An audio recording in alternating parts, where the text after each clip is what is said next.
Good evening, everybody. So good to have you guys back again. We're ready to have some topics. Welcome back to Real Topics, Real Talk, and we're just excited to have you guys be with us once again. Last week we started talking about some things, but before we get into that, I'm going to ask our brother Lamarcus to start us off with a prayer, and then after that prayer, we'll get into where we left off on last week. Brother Thorne. Let us bow. Heavenly Father, we come to you. Thank you for this day. We thank you for the many blessings that you just continue to shower down upon us. We thank you for just being you, Father. We come to you asking that you would forgive us for our sins that we committed. We come to you asking that you would be with this conversation, be with us and enlighten us as we prepare to just talk about just daily discussions that just go on here in the world. We come to you asking that you would be with the audience, that they will have an open mind to receive some great advice, Father, that they could take with them to their daily lives. Just continue to be with this endeavor, strengthen us to continue to build this endeavor, that it can be great to the community, to whoever is in need, Father. Continue to just guide us and direct us. In Christ Jesus' name we truly pray. Amen. Amen. Beautiful prayer, man. Thank you. Thank you for that. Yes, sir. So last week we started. So this is welcome again. This is episode 2. We've been doing this, but we're going to start chronicling it. And this is our episode 2. And last week we started talking. We were talking about competition, and we left off with kind of what does competition look like even within a relationship? How does that competition look within a relationship? So if you have a man that has a certain way of thinking, how does he respond to a woman doing a certain thing? So that's what we're going to kind of take off today. Who wants to kind of kick it off, and so we can just get to rolling? I'll start. I want to say, with going into a marriage or any relationship, you have an idea of what that outcome is going to be like. I was watching The Last Dance, the documentary series on Michael Jordan, and he was saying how he came into the league, he had an idea of what it was going to be like. Now, he didn't know as far as what the back office was going to do and other things like that. So everything started to take a turn, but he was still on his goal. So I guess kind of looking at our idea as far as relationships, you never know, what the turn is going to take. As far as, what does it look like having kids, their personalities. What does your personality looks like clashing with, your spouse's personality? So just having to, when you set those goals and plans in mind, just keeping in mind that, there are some times that you're going to have to audible, or there's going to be some times where you're going to have to be mindful of some things. Some things you're just going to have to say, okay, well, that idea or that part of the plan, I'm not going to be able to do that, or we're not going to be able to do that because that just doesn't fit with my wife and kids. Or not even just in the marriage, that just doesn't fit in the relationship with, my boss, or my employee, whatever. So Preach, boy. just keeping that in mind. So I think that builds a healthy relationship. I like that. I like what you said, Mark. And I only got to see a little part of The Last Dance. I got it on DVR, so I'm gonna check it out later. Thanks for not telling too much of it. Yeah. But one thing I picked up on when you talked about the kind of the big picture, what Michael Jordan was saying, what you made me think about is in a relationship, like we can't get so caught up in the weeds that we miss the goal, right? So it's the competition might be this delicate balance. Like if you get caught up in some of the day-to-day issues, the audibles, the variables, all that kind of stuff, like what you were talking about, then you can get so wound up and miss sight of the big picture, Mm-hmm. which is the championship, right? Mm-hmm. But the flip side is you can be so caught up on the championship and so focused on by any means necessary that you might be pushing your own agenda and it's working against the team dynamics. So you also got to be able to look at the day-to-day stuff. Therein might lie the conflict, the internal battle. Like you said, Michael Jordan, he had a vision of what he thought things would look like, but he didn't know all the details about the operations and the administration of it. But what he knew was he liked to play ball, and this was the highest level to compete, and he wanted to win, a championship. Right. Now, all other little things, as important as they were not so important that as they rose up, they knocked him off his game. Right. So the same thing, I'm assuming, would have to be true in our relationships, like right. So mind you, that because it's a relationship and it involves more than one person, all you can really do is control your piece. But if you are so focused on things being your way, that you can't make adjustments or consider, what your wife is bringing to the table, what your kids got going on. If you have more than one kids, then that's more than one personality that you're having to deal with. All those things, play a big part in how you move as the leader, as the man in the home. That's dope, man, and that's deep too. So It also could be damaging, not only to just the other person but yourself. You hear it all the time about how um, guys or people that may have played in sports or have take a liking to a particular sport, and their kids grow up, so they push them. I want you to be the best basketball player. I want you to be the all to be, and they're not. They're so out of tune with the person to where, if it's like basketball, when they get out of the house, they don't even want to see a basketball because they're so out of touch with it because they've been damaged because that person was pushing their own agenda instead of the bigger picture, as far as getting in tune with with your child or encouraging them to be the best that they can be. I that's mean, real. if it's not your agenda, and I guess that's kind of the ultimate goal. Sometimes your agenda will be altered, but also sometimes your agenda will have to be declined. And sometimes, we don't take that well. If like my daughter, like she every time I wake up after her, she has on something totally different. Like she's gonna go to or school, but it's crazy the stuff. And so I could say, okay, well, I want her to I want her to be a model. So I go and I put her in front of all of these folks and stuff like that. And and I'm like, why are you not smiling? Why, but I'm not realizing that I'm overly pushing her, Right. and that once, liking a hobby that she had, it's not even that anymore, and it's like, it gets to the point to where, I don't even know her. She doesn't even know me because all I was so focused on is my agenda. And so we Wow. have to realize that sometimes that agenda is just not going to work. Part of being a man, and I honestly, I won't even say a man. Part of being a responsible adult in a relationship, it goes back to what you said. You have to be able to call those audibles. I grew up in a house, growing up, I grew up with two brothers and a sister. I grew up running around outside in the streets, riding bikes, hooping, playing football, just whatever we could outside. That's what I was doing. My little brother's out there with me, playing video games. And so you grow up in a house with, let me see, 4 guys and 2 girls.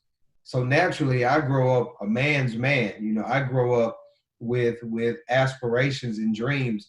I want when I grow up, I want my son to play sports. You grow up in a certain way, and so now you've already kind of planned out what life is going to look like for you when you reach that pinnacle.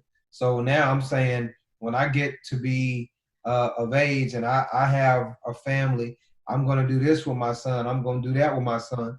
And it's amazing because when you talk about calling audibles, never would I have thought, never would I have thought, not only would I not have one son, I never would have thought I'd have 4 daughters.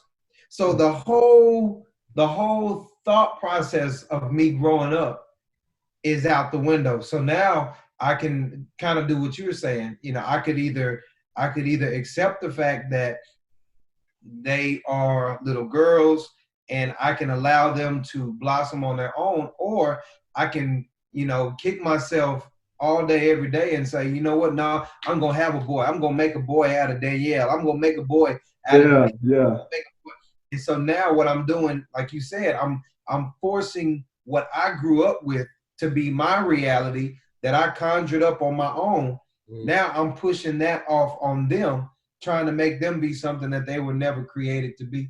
And so I think that as men, as even as women, we have to be careful not to be, pageant moms and pageant dads to a fault. If that's what they want to do, then that's what they want to do. But I think that we have to be very careful trying to live vicariously through our kids because of our own preconceived ideas of what we wanted or what we thought or what we expected. I expected to, be going to basketball games and baseball games. I ain't going to none of that. Why? Because I have little girls that aren't interested. But I have no problem sitting down looking at, oh man, you name it. Doc McStuff. Well, they don't watch Doc McStuffins no more. They're into Disney zombies and Oh yeah, the dance off with Descendants. yeah. That's All the 20 stuff parts that of I spend my time doing.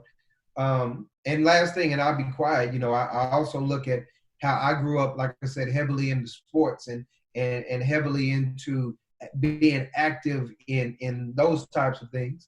But my kids really don't play sports. Sharana grew up not very sports related. She grew up as an academician. She was very heavy on the books, and I'm going to be in this competition. I'm going to be in that competition. I'm going to be in this spelling bee. I'm going to be in this student council. I'm going to be in this club. And guess what?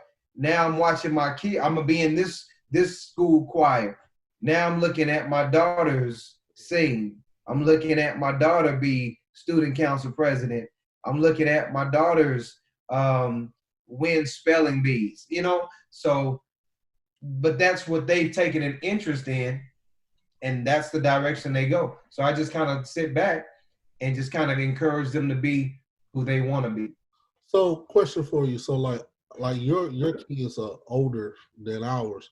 What was that turning point like for you? Like for yourself realizing that, hey, this is not turning out like what I expected.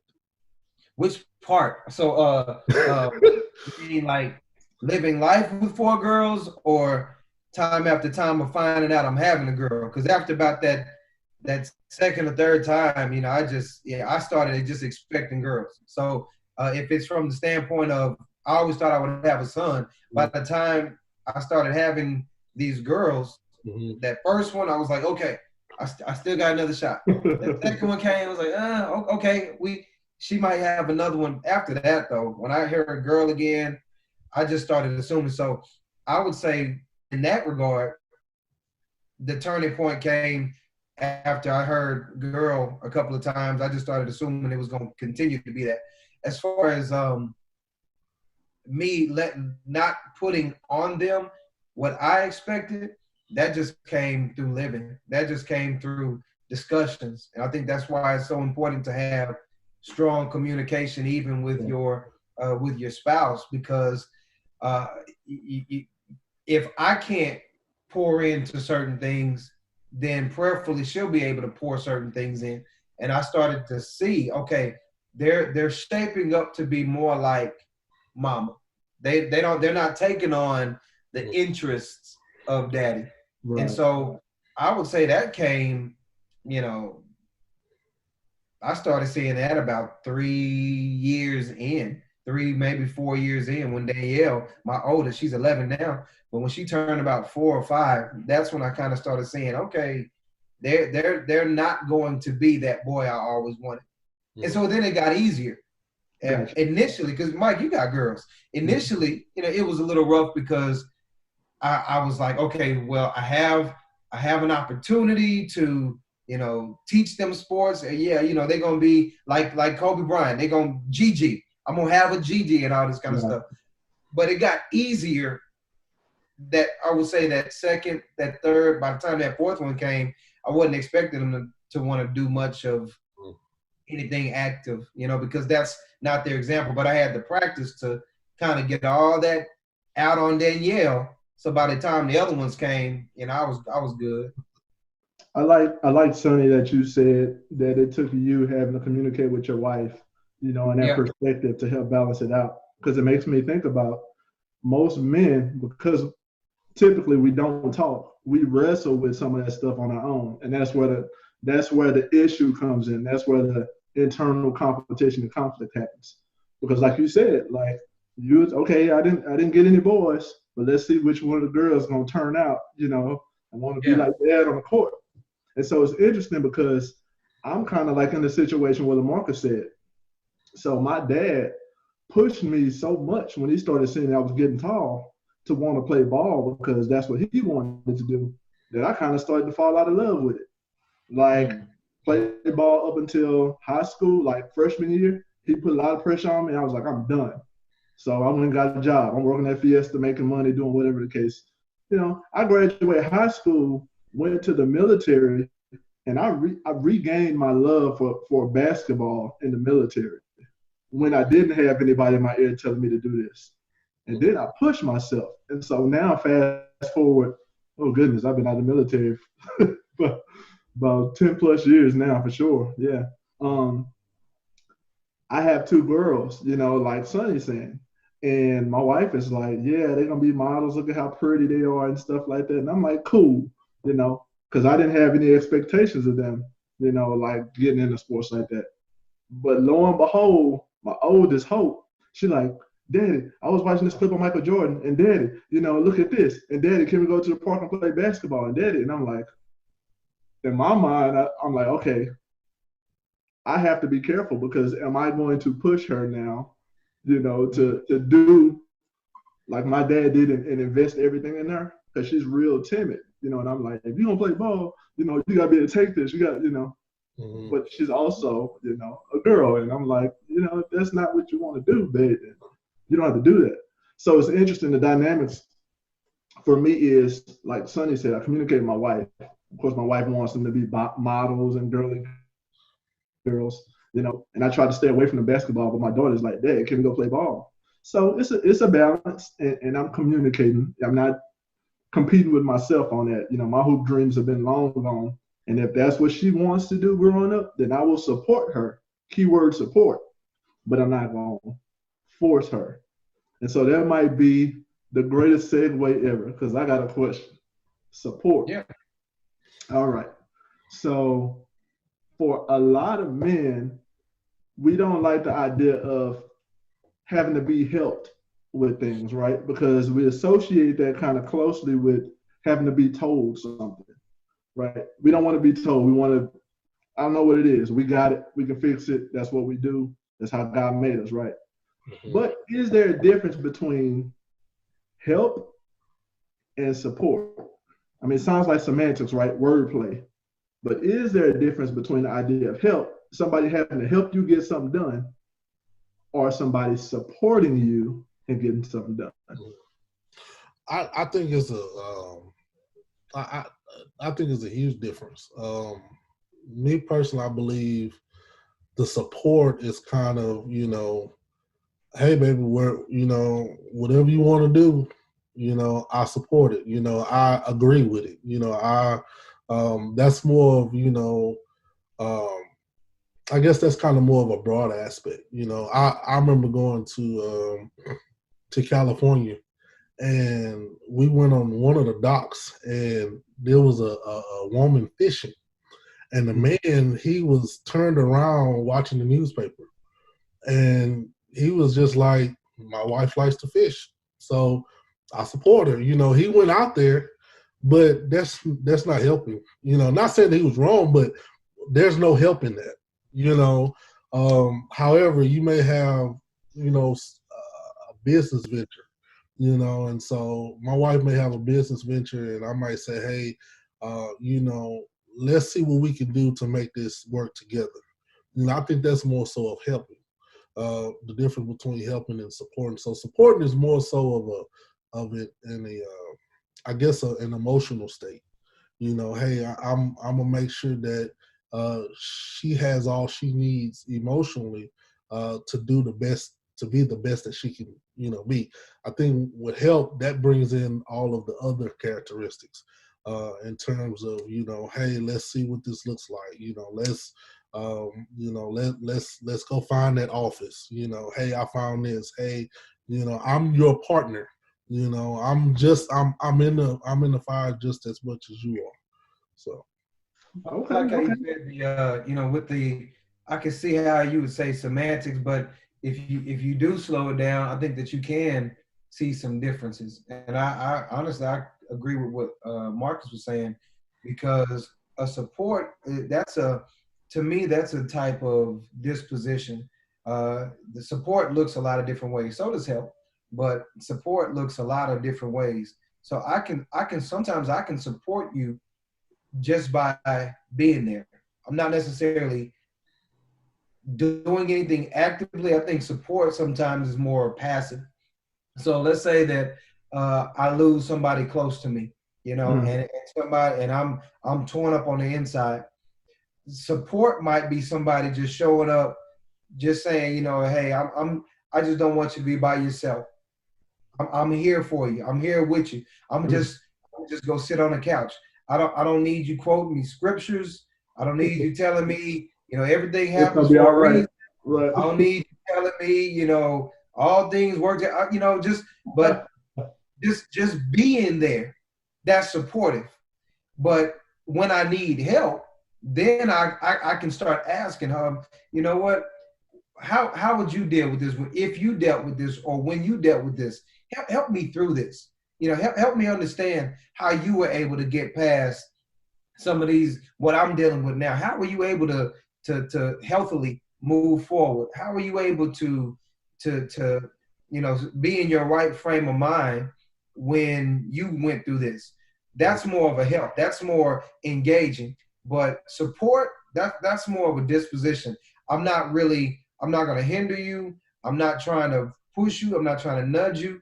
I'm just here, And so if I'm here, if you need my help, then we'll unlock the engaging piece. But I think that support is just more of a disposition, of a passive disposition. Hey, I support you, whatever you want to do. You hear people say that. I support you, whatever you want to do. Yeah, I'm here. I'm not going to be I got 99 problems, but my support ain't one, I'm here for you. Yeah. As opposed to the help is engaging. Yeah. That's okay. What I get. That's real. That's real. So I guess I didn't, and thank y'all, because I didn't really see it from that lens. Mm-hmm. In my mind, I was thinking, okay, like most men, not y'all too, because y'all real mature and y'all real polished, and I've got the good answers to life. That's Mark. That ain't. But like, let's say the bottom done fell out of your relationship or your situation, right? And you're at a place to where you're breaking down. And would it be easier to be like to somebody, whether you know them or not, your spouse or whoever, to be like, I need help. Like, help me, I'm about to lose it. Or would it be easier for maybe like what you said, Sonny, somebody to just support you, or you just tell somebody, like, I need for you to support me during this time? What's easier? What are we likely to do as men generally? It depends. I would say it depends on, it honestly depends on your generation. Mm-hmm. I think that has a lot to do with it, because my generation is not as strong as the baby boomers. You know, them jokers was working when they were. I mean, people 4 who grew years up in old, the 50s, yeah. 60s, they had jobs early, quick, and before that, they were out there. They were, if they graduated, they were out there working. And you say, why are you working? Because I got to feed my family. So they grew up with, or I got to help my family eat. Right. It was a different mentality. It was a grind mentality. So I'm gonna go get it. So now you fast forward 1 or 2 generations to my generation. We came off the generation of those who was like, I'm gonna go, I'm doing it, I'm working hard. But a lot of that generation said, I don't want my kids to have it as hard. I think it's come back to bite us in some sense, because we say each generation should have it easier. So what's happened is now you have the generation that was 1 or 2 before me.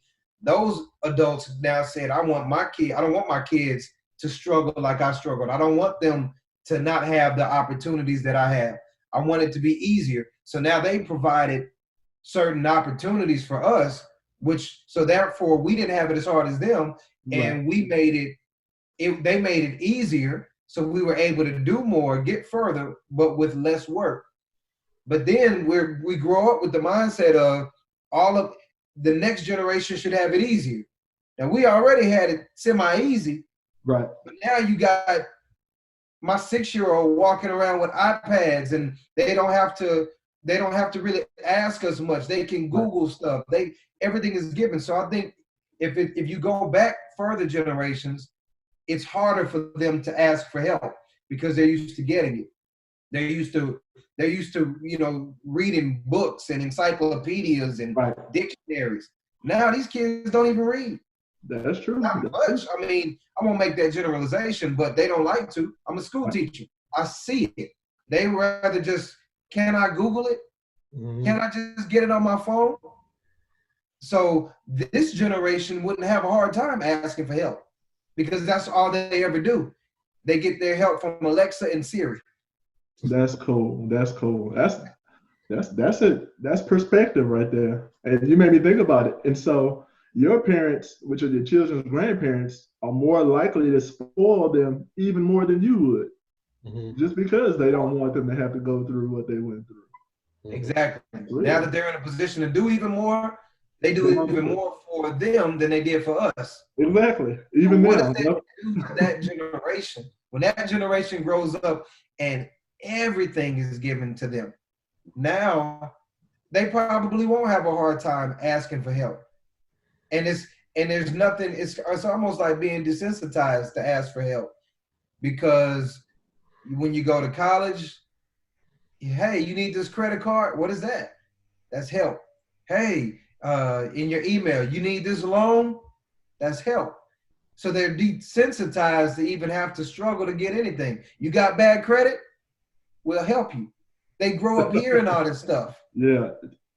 Good credit, bad credit, no credit, it don't matter. We got you. We'll help you. I mean, am I telling the truth? Yeah. Spot on, man. You spot on. And so for somebody to say, support me, to me, it almost means that they're saying, I'm going to do the work. I just need for you to, it doesn't have to be, put in some elbow grease. It might just be, sit on the sideline and give me a word of encouragement every now and then, or just don't be a hater while I'm doing it, because that can be support also. But when you think about help, it's almost like you're relinquishing I feel like you're relinquishing some of maybe what you naturally would do on your own, to say, I need you to come in here and be an equally invested partner. And if I'm in here trying to put this trampoline together, I need for you to come in and do just as much as I'm doing. Right. I mean, I feel like that's just one way of looking at it. So if you say like, Sonny, that support is passive, I can totally see that. Because it'd be like, I don't really need for you to come and do nothing. I just need for you to not work against me. That might be your support. Right. Mm-hmm. But when you say, I need help, and saying, I cannot do this on my own. I need something a little bit more than support. I need for you to come in.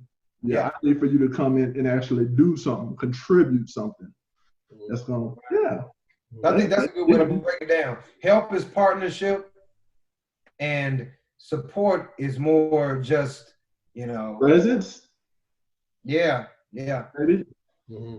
You saying something, Mark? Yeah, no, I was just going to say, especially when it gets to back to what you were saying, Mike, about in relationships, I think a lot of times we run to support, but looking for help.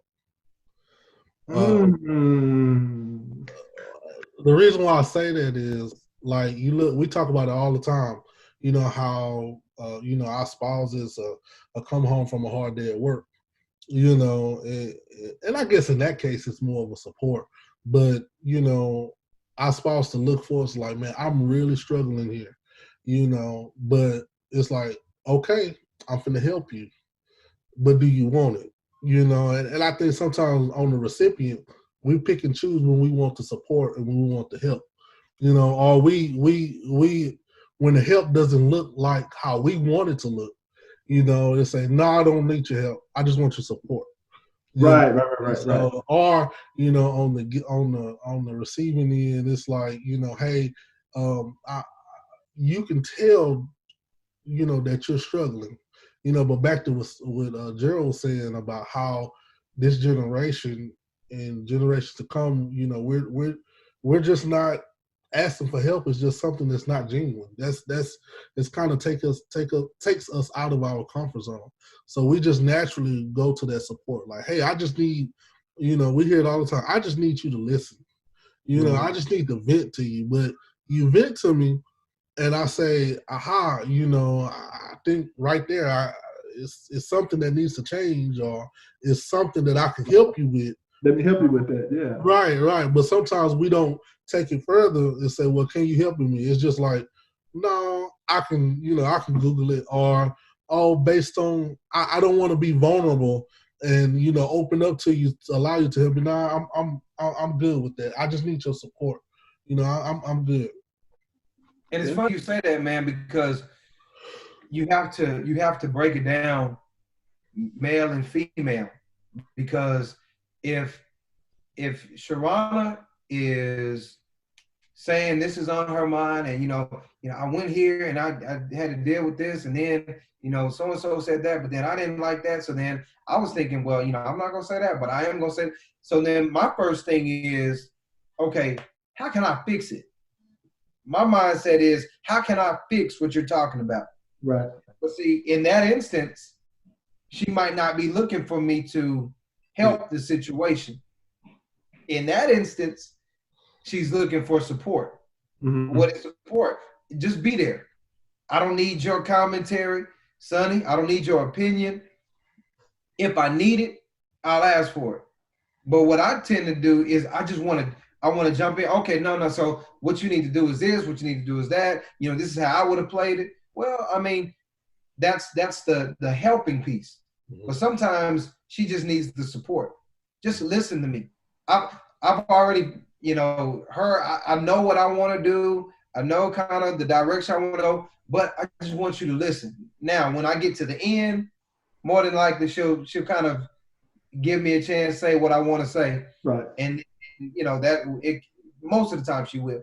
But a lot of times initially all she wants me to do is support. She doesn't want help.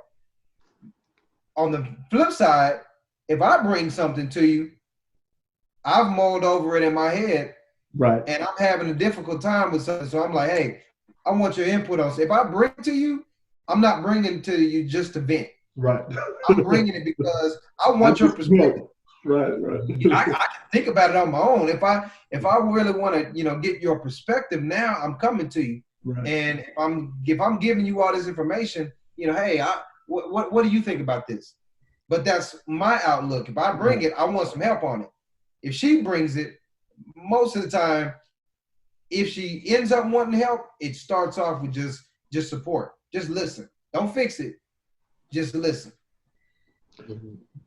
So you see how deep this conversation got from where it started. I mean, I literally said, like, it might sound like semantics, help and support, but the further we started to dig at this thing, those things are two different things, and depending on the person, you know, it could vary. So I heard what you said, Sonny, and a lot of times, like for me and my wife, you know, I could really be wanting help, and what she's gonna offer is support because she don't want to be responsible for telling me, oh, this is what you should do, and if it don't work out, she don't want to, be the one to say, which is fine. That varies from person to person, but the more, because you made the point, if your wife comes home from a hard day and she's complaining about something, or maybe her feet is tired, and you say something like, well, I'm here, babe, whatever you need, I got you. You're offering support when she might really need help. She might really need for you to come and let me get the bags from you. Let me sit down. Let me rub your back or something. Let me rub your feet or something. Like, and sometimes when you look at it, and I might get in trouble for saying it, you look at it, sometimes it doesn't make sense because you know that the help is needed. That's like saying I've been walking all day and my feet are tired, and I go and try to rub your feet, and you say, that doesn't make any sense. Like I'm trying to help you, but sometimes sometimes I struggle with that, because I want what's best for my wife, and sometimes I know I don't have all the answers, but sometimes I will try to make sure that I can be there wherever I can. And sometimes I do come off as the overachiever, as the over helper. And when she's like, "Hey, look, that's I don't need that right now." Can I Uh-huh. tug on that Yeah. real fast? So not so much tug on it, but just question you on it. So you said sometimes you said both two things. You said I want what's best for my wife, and then you said I just want to be there however I can. I think those two have to go together because what happens is when I say I want what's best for my wife, more times than not, what we're really saying is I want what I think is best for my wife. And when I say, even if I say, well, I want what's best for her, a lot of times that's me thinking for her. Right. Yes, and I'm justifying what I want to put in her life. But one thing that I've even had to learn is, you have to love your spouse, and not even just spouse, love people, not always the way you want to love them. You have to love them the way that they need and want to be loved. And so what I think it goes back to, we've talked about it before, love languages. All love languages are not the same. So some love languages are you can get by with saying the right things. Right. Acts of service, saying, doing the right things, and saying the right things, or doing things. But some people, they're fine with what you say, but it's bigger on what you do. So like you said, what you do that's acts of service, not so much the love language of linguistics, because you can make a pair of lips say anything. That's true. But if I'm loving this person how they want to be loved, I have to understand them. And so I have to understand it might not be enough to just say, I love you. Because when you break that down, love is an action word. The more I love, how do you know you love somebody? The greater the love, the greater the sacrifice. The more that I love you, the more I'm willing to give up. John 3:16 shows us that. But God so loved the world, what did he do? He gave. What did he give? He gave his only son. Yeah. His only son. So he loved us so much that he gave the only one that he had. The more you love, the more you'll give. But I have to understand that person to know what they need over what I think that they need. Sonny, and let me tag on to what you're saying. And this is not just for you, LaMarcus, but for anybody. Like if you find yourself having a conflict of not giving a person what they need, but giving them what you think they need, then that goes back to the whole conversation we're having, that competing internal struggle. Like, where is that coming from? Because if somebody says to you, "This is what I need," and you kind of throw that out the window and say, "Well, no, this is really what you need. I'm gonna give you what I think you need." Then that has to do more with something that you have going on, and not necessarily something that they have going on. Mm-hmm. So Yeah, that's part of the internal, competition. Just kind of looking back, I think more so is I think with me it's more so time. I don't try to naturally I don't try to uh, push on what I want. I think it's more so of when we understand that it's a need as far as getting to that next level or as far as helping, understand that everything doesn't happen overnight. I think something you said several times, conversation with your father, and he said, hey, you got to look at life as a marathon, not just, not a 100 routes. Yeah, and so, because there's been times we've established that, this is where we need to go. Not even just her, but me, or us dealing with the children, whatever. But that's not necessarily meaning that the answer is going to take in place right now. I think that's kind of more so, where I am, I guess in that situation. Good point, Marcus. Good point, man. I agree with what you're saying, and I think that's the main thing. We have to just be conscious and cognizant of knowing where we are in our relationships and knowing how to even speak to the needs of our partners and just being there for them. So, man, great points, and Mike, great points with you as well. Let's go ahead and wrap this on up. I will just say this. Next week, we're going to talk about what does it mean to be great? What does it mean to be great? Everybody wants to be great. Everybody wants to get ahead. What does that mean to be great? So next week, we'll talk about that. But before we go, we're going to reveal the newest name of the show, which is Mental Cafe, Real Topics, Real Talk. Mental Cafe, Real Topics, Real Talk. All right, we'll see you guys next week. Let's pray. Dear Heavenly Father, we come today. We're so grateful. We're thankful to just be in your presence once again. We trust that all of the things that we talked about will be good for everybody who's listening. And we just pray that as we continue to do these episodes, something will be said that encourages others and strengthens others and just builds others up so that we can all be stronger for you in this kingdom. Be with us and keep us. In Christ's name we pray. Amen. Well, good night, everybody.